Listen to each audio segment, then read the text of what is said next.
Hello everyone. So we are discussing NCERT questions of the chapter Biological Classification, and in today's session we are going to discuss the question number 2. So the question is, state two economically important uses of A. heterotrophic bacteria and B. archaebacteria.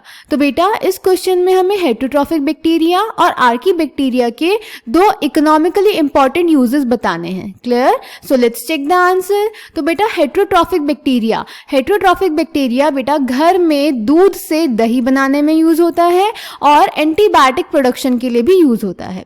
और archaebacteria का एक example है बेटा methanogens, जो कि cattle की rumen में पाए जाते हैं और ये बायोगैस प्रोड्यूस करते हैं, दैट इज मीथेन प्रोड्यूस करते हैं, जिसको हम एज फ्यूल यूज कर सकते हैं.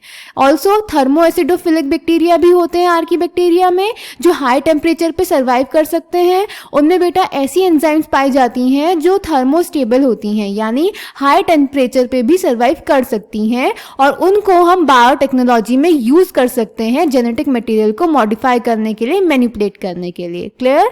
सो आंसर नंबर 2 इज ए.